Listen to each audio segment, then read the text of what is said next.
जब कल ये कमरा हमें दे दिया गया था तो सामान लेकर क्यों नहीं गए?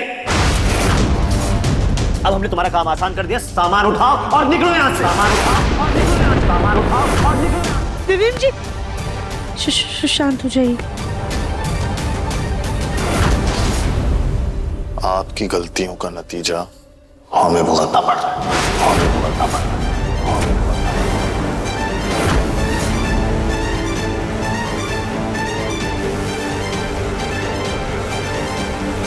जग्गू, मुझे कृष्णा मंदिर ले चल। वहाँ भगवत गीता का पाठ हो रहा है, शायद वहीं मुझे शांति मिल जाए।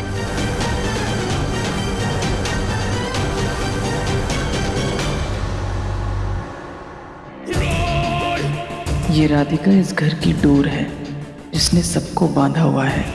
इस घर को तोड़ने के लिए सबसे पहले हमें इसको तोड़ना होगा।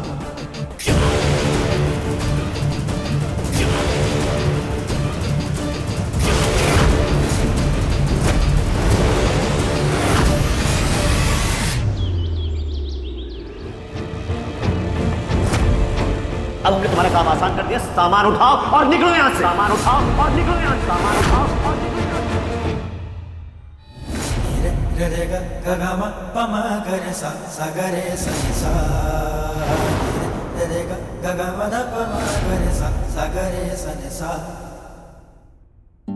अरे वाह दिव्यम, क्या सोच सोचकर इतना भारी वजन उठा रहा है।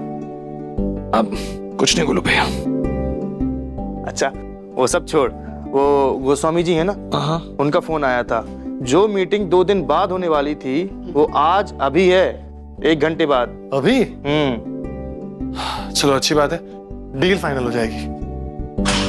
एक काम करते हैं गोलू भाई, आप मुझे 2 मिनट दीजिए, मैं जल्दी से रेडी होके आता हूँ। हाँ, और सुनना, वो मुझे पापा को चेकअप के लिए लेकर जाना है तो मैं मीटिंग में नहीं आ पाऊंगा, तू संभाल लेना। कोई बात नहीं गोलू भैया, आप ताऊ जी को डॉक्टर को दिखा लाइए, मैं मैनेज कर लूंगा। थैंक यू यार। ए पसीना, तू भी यार।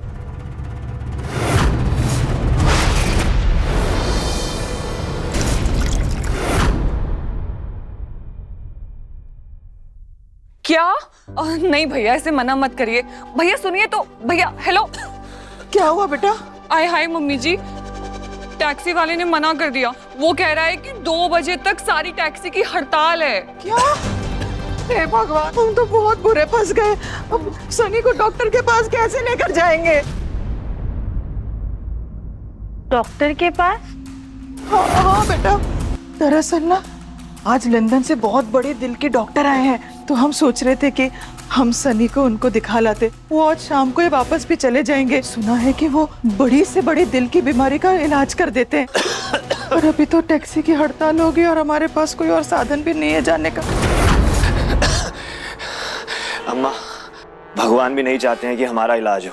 बस अरे शुभ शुभ बोलिए ना, भगवान कोई ना कोई रास्ता जरूर निकाल देंगे। हाँ अरे कहाँ, सनी के पापा भी घर में नहीं है और इस घर में उनके अलावा हमारी कोई और मदद भी नहीं करेगा। हाय मम्मी जी, हमने ना नीचे पार्किंग में एक गाड़ी खड़ी हुई देखी थी, लेकिन पता नहीं वो गाड़ी किसकी है। और सनी जी को तो गाड़ी चलानी भी आती है ना?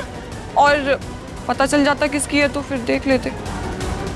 अब वो तो दिव्यम जी की गाड़ी है, लेकिन हम उनसे ऐसे बिना पूछे आप लोगों को गाड़ी नहीं दे सकते।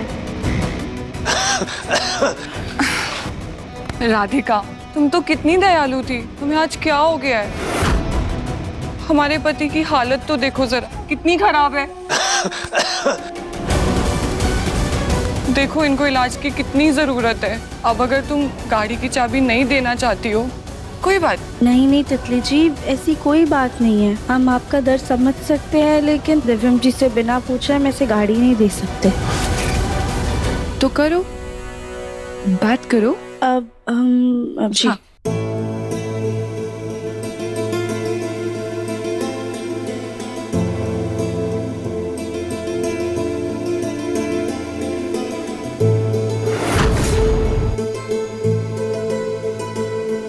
आंटी जी, शायद ना दिव्यम जी नहा रहे हैं। हमारी उनसे जैसे ही बात होगी ना, हम पक्का पूछ लेंगे। बेटा समय बहुत हो गया है। क्या है कि गाड़ी का इंतजार करते करते वैसे ही टाइम बहुत वेस्ट हो गया ना, और अब डॉक्टर के वापस जाने का भी टाइम हो गया है। एक काम करते हैं, हम ना पैदल ही चल लेते हैं। हाँ बेटा, रास्ते में कोई ना कोई मदद कर ही देगा। अब तो अनजानों का ही सहारा है ना हमें। चल बेटा चल। मम्मी जी, लेकिन अगर सन्नी जी की तबीयत और खराब हो गई तो? अरे तो क्या करे? इतने दिनों बाद हमारे बेटे के जीवन में एक उम्मीद की किरण जगी है। ऐसे मौके को हाथ से कैसे जाने दे? हाँ? राधिका, हमारे बेटे की जिंदगी का सवाल है। भगवान के लिए गाड़ी की चाबी दे दो, हम 1 घंटे में वापस लौट आएंगे। राधिका,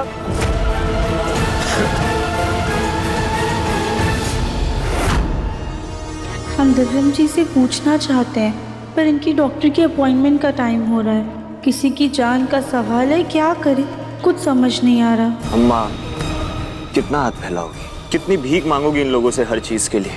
ये लोग नहीं समझने वाले हैं। वैसे भी दिव्यम हमें पसंद नहीं करता है। चलिए हम चलते हैं। आप गाड़ी ले जाइए, आप लोग गाड़ी ले जाइए, हम गाड़ी की चाबी लेकर आते हैं। थैंक यू बेटा, थैंक यू। जल्दी लेके आना, हाँ देर हो रही है। जी।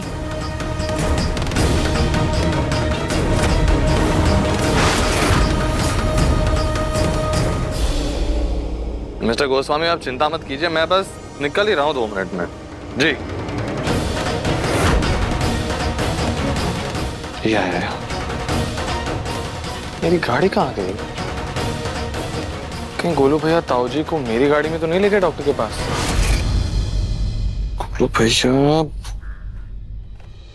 गोलू भैया, आप ताऊ जी को डॉक्टर के पास मेरी गाड़ी में ले गए क्या? नहीं, मैं तो पापा को लेकर अपनी कार में आया हूँ। मेरी गाड़ी सर्विस में गई है क्या? क्योंकि पार्किंग में नहीं है। नहीं दिव्यम, जब मैं निकला था तो तेरी कार वहीं पार्किंग में खड़ी थी। कोई बात नहीं, आप ताऊ जी का चेकअप करवा लीजिए डॉक्टर के पास, मैं देखता हूँ। शायद पापा ने गाड़ी सर्विसिंग के लिए भेज दी होगी। ठीक है। यार, मीटिंग के लिए लेट हो रहा है और गाड़ी का आता पता नहीं है। गाड़ी की सर्विसिंग कैसे हो सकती है? अभी थोड़ी दिनों पहले ही तो सर्विसिंग करवाई थी। माँ से पूछता हूँ, शायद उन्हें पता होगा।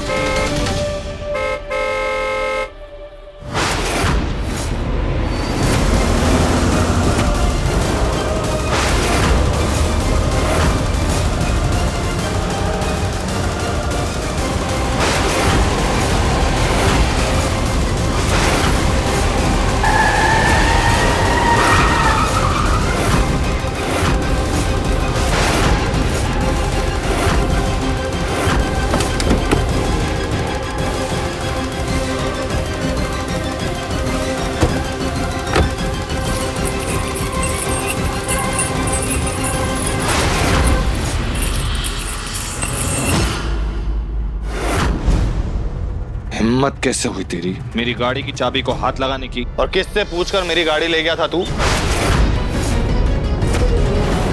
इस घर की सभी चीजों पर हमारे बेटे का भी हक है। अब ये तुम मानो या ना मानो, पर राधिका तो समझती है। जैसे उसने अपना कमरा हमें कल दे दिया, वैसे ये कार भी इस्तेमाल करने के लिए दे दी। बकवास बंद कीजिए, राधिका ऐसा कभी नहीं कर सकती। अपने बेटे की कसम खा रहे हैं, कार की चाबी उसी ने दी थी।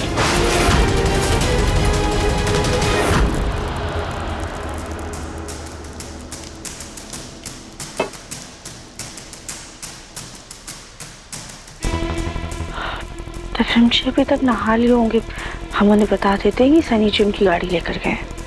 राधिका, राधिका, दिव्यम जी कहाँ हो तुम? किचन में है। क्या हुआ दिव्यम जी? राधिका, मैंने तुमसे कल रात को ही कहा था ना कि मुझसे बिना पूछे मेरी कोई भी चीज उस सनी को मत देना। हाँ। तो फिर तुमने उसे बिना मुझसे पूछे मेरी गाड़ी की चाबी क्यों दे दी? क्या राधिका, तुमने उस लफंगे को कार की चाबी उठा करके दे दी? तुमने तो ना अपनी मनमानी की हर हद पार कर दी है राधिका। पहले अपना कमरा, उसके बाद अब गाड़ी। कल को वो लोग बहाना बना करके तुमसे हमारा घर मांगेंगे तो क्या तुम वो भी उठा करके दे दोगी? ये मत भूलो, ये सब कुछ हमारे मुन्ना की मेहनत की कमाई का है, तुम्हारा नहीं है। प्लीज, बात वो नहीं। मेरी कमाई पर राधिका का उतना ही हक है जितना मेरा है। वो जो चाहे जैसे चाहे वैसे कर सकती है, लेकिन तुम उस सनी पर इतनी मेहरबान क्यों हो रही हो राधिका? क्या जरूरत है? दिव्यम जी वो सनी जी को ना डॉक्टर नहीं, के उसकी सेहत का, उसकी बीमारी का ये बहाना नहीं सुनना मुझे। उसे हॉस्पिटल जाना था, उसे पार्क में जाना था, डॉक्टर के पास जो भी करना है वो ऑटो लेके जा सकता है, वो टैक्सी लेके जा सकता है। मेरी गाड़ी की चाबी देने की क्या जरूरत थी उसे? वो क्यों लेके गया मेरी गाड़ी? तुम्हें पता है ना कि उसकी तरफ देखना तक नहीं पसंद है मुझे, उसका चेहरा देख के मुझे चिढ़ मचती है। इतनी इंपॉर्टेंट मीटिंग थी मेरी और वो मीटिंग के लिए लेट हूं मैं। क्यों? क्योंकि मेरे पास मेरी गाड़ी नहीं थी, क्योंकि तुमने बिना पूछे वो दे दी उस सनी को। पर दिव्यम जी आपने हमें कुछ नहीं बताया था। कल हमने आपसे पूछा था, आपने कहा था आपको कोई जरूरी काम नहीं और आपने किसी मीटिंग का जिक्र भी नहीं किया था। वो लोग इतने ज्यादा परेशान हो रहे थे। बस करो दानवीर कर्ड, अब क्या हमारा मुन्ना तुमसे पूछ करके अपनी मीटिंग्स फिक्स करेगा? ये मत भूलो कि वो कोई हलवाई नहीं है बल्कि बिजनेसमैन है। अरे दिन भर में उसको 100 से ज्यादा लोगों से मिलना जुलना रहता है। क्या अब हर एक इंसान से कब कहाँ मिलना है वो तुमको पता करके करेगा? सॉरी दिव्यम जी, प्लीज हमें माफ कर दीजिए। राधिका, हर बार हर गलती के लिए सॉरी, मुझे माफ कर दीजिए, ये नहीं चलेगा। रहने दे मुन्ना, इस राधिका की गलती की वजह से तू अपना खून मत जला। वैसे बेटा बुरा मत मानना, तूने ही इसको इतना बढ़ावा दे रखा है। हम तो कहते हैं इस पर थोड़ी सख्ती रखने की जरूरत है। हर बार इसकी गलती को सहने का ठेका नहीं ले रखा है तूने। खैर ये सब छोड़, तो अपनी मीटिंग के लिए जा, पहले ही बहुत देर हो चुकी है तुझे।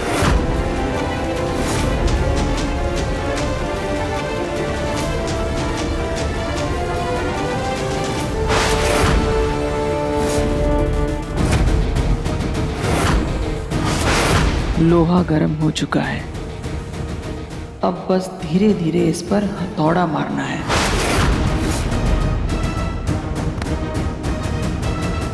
एक आखिरी बार समझा रहे हैं तुमको, उन लोगों की ज्यादा हितैषी मत बनो। पता चला अपनी दानवीरता के कारण तुम हमारा घर उन लोगों के नाम घोषित कर दोगी तो हम लोग तो सड़क पर आ जाएंगे।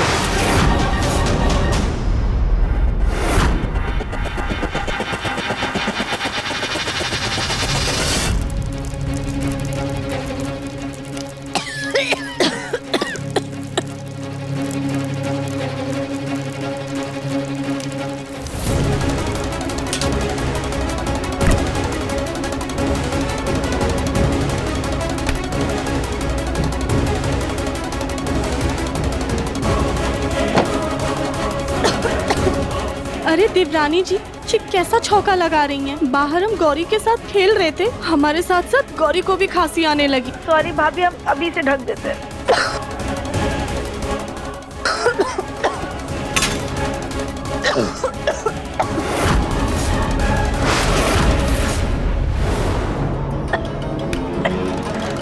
शरीर में कोई तकलीफ नहीं है, इस तड़के से उन सबको भी खांसी आने लगी, लेकिन जो पहले से बीमार है उसे कुछ नहीं हुआ। सनी जी बिना खांसी आराम से चले गए।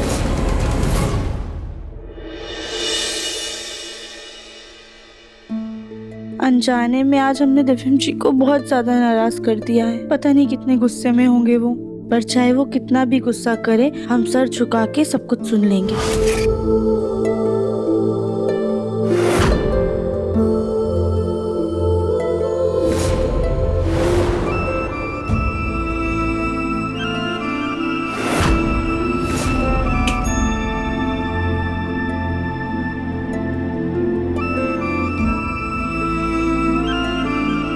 दिव्यम जी, आज जो कुछ भी हुआ ना, उसके लिए सॉरी।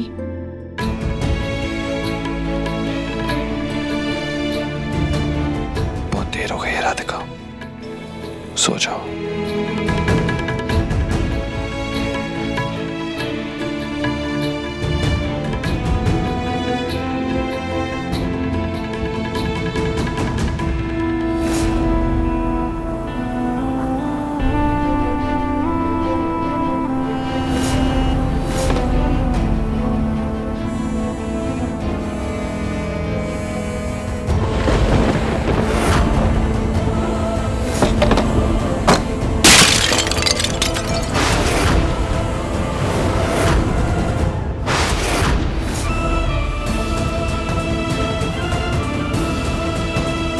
हे भगवान, ये कैसा सपना था? फैमिली फोटो का ऐसे चूर चूर हो जाना।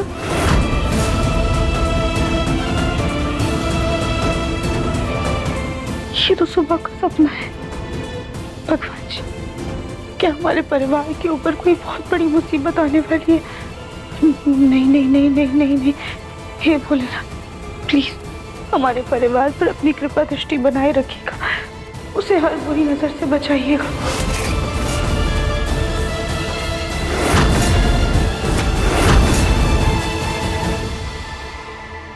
पानी,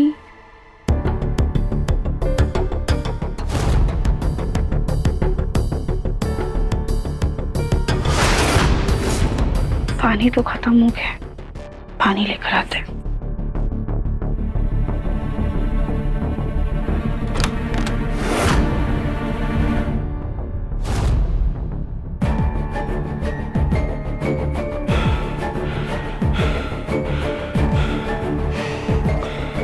अभी तो सब सो रहे होंगे, फिर ये आंगन में से सांस फूलने की आवाज किसकी आ रही है?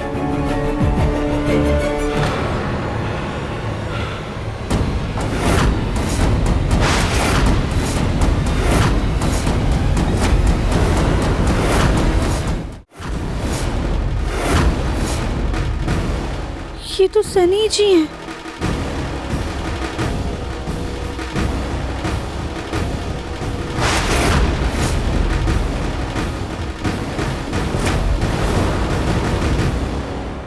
ये तो दिल के मरीज हैं, फिर ये इतनी भारी एक्सरसाइज कैसे कर सकते हैं? ऐसी एक्सरसाइज करने से तो इनके दिल पे दबाव पड़ सकता है, दिल का दौरा पड़ने की संभावना है।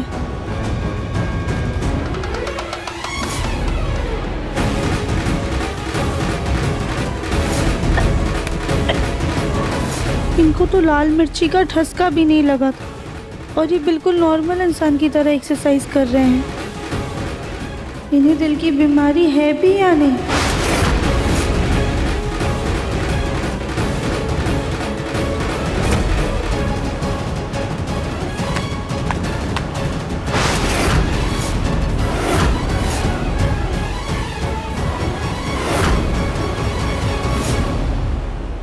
कुछ तो आवाज आई थी।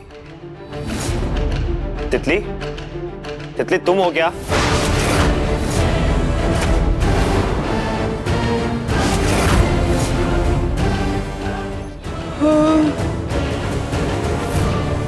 क्या हुआ?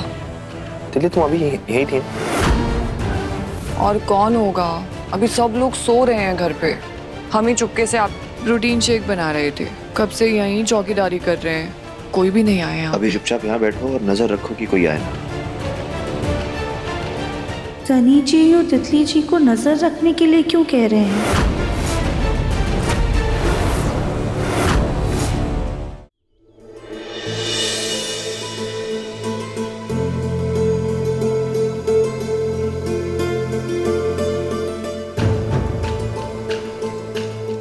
राधिका, ऐसे कमरे के अंदर वॉक करने से कोई फायदा नहीं है। वॉक करना है तो बाहर जाकर वॉक करो, खुली हवा में, ज्यादा फायदा होगा।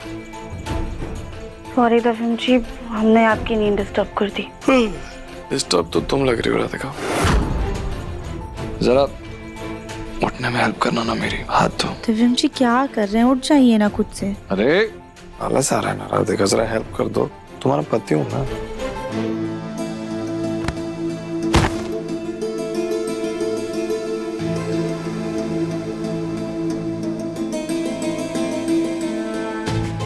बताओ क्या बात है, इतनी टेंशन में क्यों हो? किस बात को लेके इतनी परेशान हो कि इतनी प्यारी शक्ल पे इतनी सारी लकीरें आ गई? नहीं दफन जी, ऐसा कुछ नहीं है। कुछ तो बात है राधिका, बताओ क्या बात है? अगर अभी इनको सनी जी की एक्सरसाइज करने की बात बताई तो ये गुस्से में कहीं हंगामा ना कर दें। जब तक सच की जड़ तक नहीं पहुंच जाते तब तक हम किसी को कुछ नहीं बता सकते। कहाँ खो जाती हो तुम? दफन जी, कुछ बात तो है लेकिन हमें थोड़ा वक्त चाहिए। थोड़ा वक्त चाहिए तो ले लो, लेकिन इतना वक्त भी मत लेना कि बहुत देर हो जाए, समझी?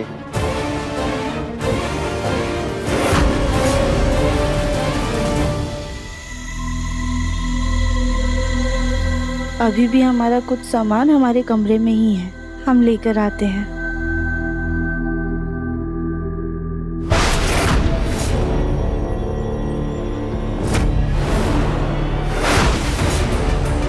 हाय, हमारी तो बैठे बिठाए जान जा रही है।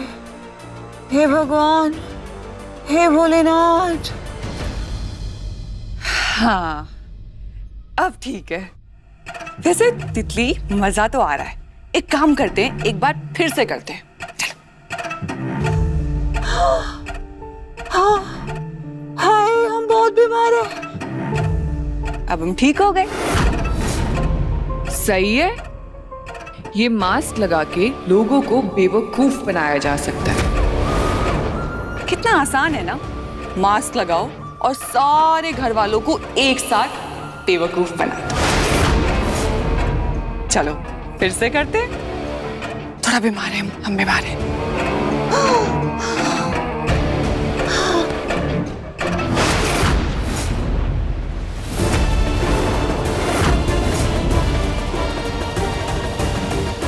ये कोई खिलौना नहीं है, बल्कि इस घर में टिके रहने की चाबी है।